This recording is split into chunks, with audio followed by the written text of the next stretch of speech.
قال اللہ تبارک و تعالی وَإِنَّكَ لَعَلَى خُلُقٍ عَظِيمٍ۔ قابل احترام فضیلۃ الشیخ افتخار احمد مدنی حفظہ اللہ، موقر اہل علم، میرے محترم دینی بھائیوں اور قابل احترام ماں اور بہنوں، حافظ ابن حجر الاسقلانی رحمہ اللہ کی کتاب بلوغ المرام سے اس کا آخری حصہ کتاب الجامع، اس کتاب سے باب الترغیب فی مکارم الاخلاق، اچھے اخلاق کی ترغیب کا بیان، اس باب کی احادیث کا ہم مطالعہ کر رہے ہیں۔ اور اس باب میں اچھے اخلاق کیا ہیں، اس تعلق سے جو احادیث آئی ہیں کہ ایک مسلمان کو اپنے اندر کن چیزوں کو، کن اوصاف کو، کن اعلیٰ اخلاق کو پیدا کرنا چاہیے، ایک ایک کر کے ان اخلاق کا تذکرہ ابن حجر رحمہ اللہ نے کیا ہے۔ اگرچہ اس میں ساری باتیں نہیں آ سکتی ہیں چونکہ کتاب مختصر ہے، لیکن بہت سی اہم ترین باتیں اس میں آ گئی ہیں۔ آج جس حدیث کا ہم مطالعہ کریں گے یہ حدیث نمبر 14 ہے، اور اس میں ایک بہت ہی اہم چیز جو دین کی بنیادی چیزوں میں سے ہے، بنیادی اخلاق میں سے ہے، اس کا مطالعہ ہم کریں گے، اس کو سمجھنے کی کوشش کریں گے، اور یہ النصیحہ ہے، خیر خواہی، بھلا چاہنا، ویل وشنگ۔ حدیث کیا ہے؟ وعن تمیم الداری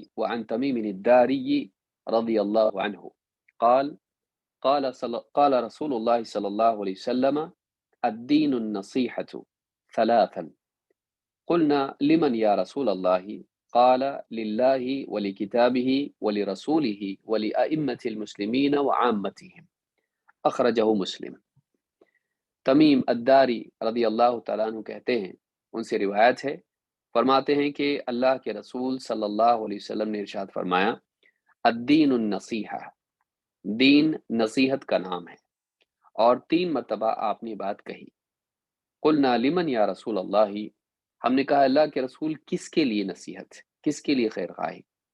قال للہ ولکتابہ ولرسولہ ولأئمة المسلمین وعامتهم، آپ نے فرمایا اللہ کے لیے، اللہ کی کتاب کے لیے، اللہ کے رسول کے لیے، اور مسلمانوں کے اماموں کے لیے، اور عام مسلمانوں کے لیے خیر خواہی کا نام نصیحت ہے، النصیحہ ہے۔ تو اس حدیث کو امام مسلم نے اپنی صحیح میں روایت کیا ہے۔ علامہ صنعانی رحمہ اللہ فرماتے ہیں قال العلماء انه احد الاحادیث الاربعۃ التي يدور عليها الاسلام، یہ جو حدیث ہے یہ ان 4 حدیثوں میں سے ہے جس پر اسلام کا مدار ہے، جس پر اسلام کا مدار ہے۔ 4 حدیثیں جس میں گویا کہ دین کی بہت ہی بنیادی تعلیمات آ جاتی ہیں، ان میں سے ان 4 حدیثوں میں سے ایک حدیث یہ بھی ہے۔ وقال النووی لیس الامر کما قالوه بل علیہ مدار الاسلام، بلکہ امام النووی رحمۃ اللہ علیہ فرماتے ہیں جیسا اس حدیث کے بارے میں کہا گیا کہ 4 حدیثوں میں سے ایک حدیث ہے جس پر اسلام کا مدار ہے، کہتے ہیں نہیں، ایسا نہیں ہے جیسا ان لوگوں نے کہا ہے، بلکہ بات یہ ہے کہ اس ایک حدیث پر ہی پورے اسلام کا مدار ہے، اس ایک حدیث پر پورے دین کا مدار ہے، یعنی 4 حدیثیں بھی نہیں بلکہ ایک حدیث ہی اس بات کو بتانے کے لیے کافی کہ واقعی اسلام کیا ہے۔ اجمالی طور پر، تفصیل تو ہے لیکن اجمالی طور پر اس حدیث پر مدار ہے کہ سارے احکام اسی سے نکلتے ہیں، اسلام کی سارے احکام اسی ایک حدیث کا گویا کہ یعنی اس حدیث سے وہ نکلتے ہیں۔ اس کی تفصیل ہے، سبل السلام میں یہ بات علامہ صنعانی رحمہ اللہ نے کہی ہے۔ سوال یہ پیدا ہوتا ہے کہ واقعی نصیحت ہے کیا؟ اگر ہم اپنی زبان میں دیکھیں، اردو زبان میں، تو نصیحت کے معنی کیا ہوتے ہیں؟ کسی انسان کو جس میں کوئی کمی کوتاہی پائی جائے یا کوئی گناہ بگاڑ پایا جائے، بھلائی کے اعتبار سے کمی یا پھر بگاڑ پایا جائے، تو اس انسان کو سدھار کی طرف لے جانے والی بات کو نصیحت کہا جاتا ہے۔ ہمارے ہاں پر اردو میں نصیحت کہتے ہیں، اس کو نصیحت کیجئے ذرا بہت شرارت کر رہا ہے، تو پھر کوئی نصیحت کرتا ہے بیٹا ایسا نہیں کرتے ہیں، یہ غلط کام ہے۔ تو اس طرح سے جب کسی انسان میں کوئی کمی کوتاہی ہو، اس کی اصلاح کے لیے جو بات کی جاتی ہے اس کو نصیحت کہتے ہیں۔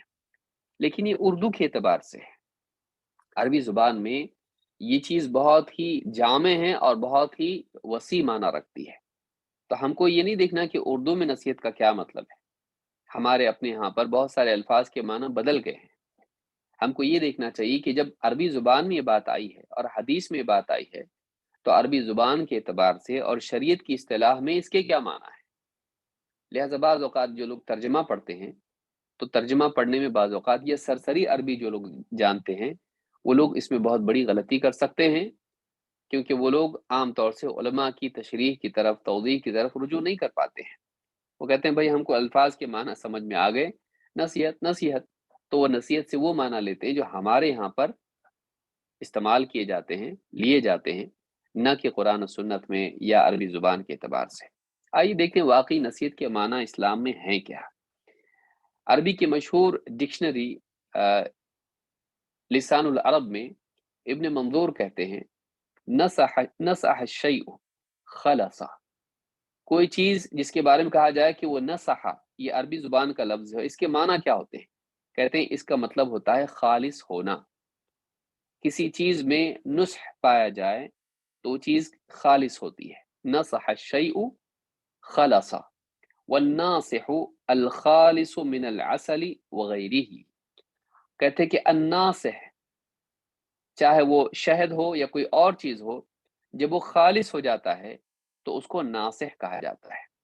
جب وہ خالص ہوتا ہے، اس کے اندر گندگی کچرا وغیرہ سب چیزیں نکل جاتی ہیں، اور وہ خالص شہد ہوتا ہے، تو جب وہ خالص ہوتا ہے اسے ناصح کہا جاتا ہے۔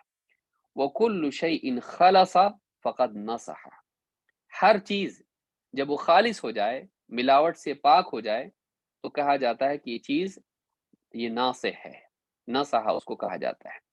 تو کل ملا کے یہاں پہ بات یہ سمجھ میں آئی کہ نصیحت کا لفظ خلوص سے بنا ہوا ہے۔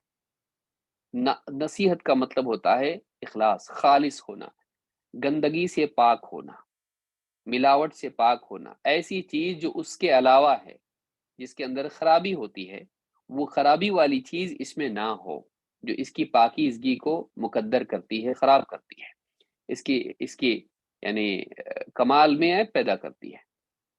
ابن الاثیر رحمہ اللہ فرماتے ہیں، ابن الاثیر الجزری کہتے ہیں کہ ان کی مشہور کتاب ہے جامع الاصول، جس میں کتب ستہ اور اس کے علاوہ بھی معطا اور دوسری کتابوں سے بھی انہوں نے کچھ حدیثیں یعنی تبویب کے ساتھ جمع کی ہیں۔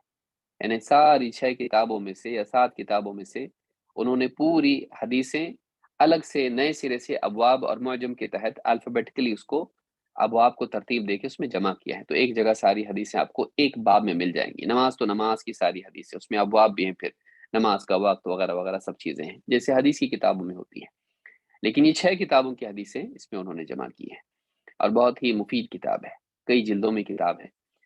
تو ابن اثیر رحمہ اللہ فرماتے ہیں النصیحۃ کلمۃ یعبر بها عن جملۃ یا یعبر بها عن جملۃ، کہ نصیحت ایک ایسا جامع لفظ ہے جس میں کئی چیزوں کے بارے میں جمع کر کے تعبیر اس کی جا سکتی ہے، یعنی کئی چیزیں اس میں شامل ہو جاتی ہیں۔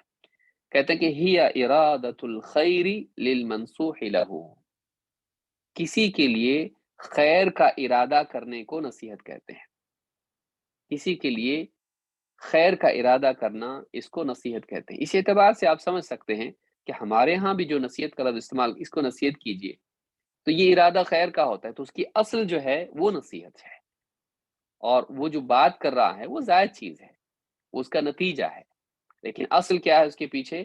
خیر کا ارادہ۔ کہتے ہیں ہی ارادۃ الخیر للمنصوح له، کسی کے لیے جس کے لیے نصیحت کی جا رہی ہے، اس کے لیے خیر کا ارادہ کرنے کو کہتے ہیں۔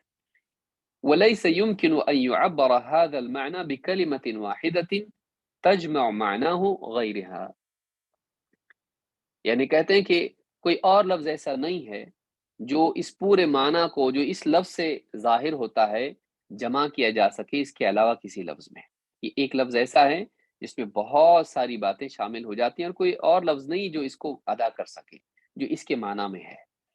وَأَصْلُ النُّصْحِ فِي اللُّغَةِ الْخُلُوص، کہتے ہیں کہ لغت میں نصح، نون صاد حا، النصح جو کہتے ہیں یہ خلوص کے لیے آتا ہے، اس کے معنی یہ ہوتے ہیں، اصل اس کی خلوص ہے۔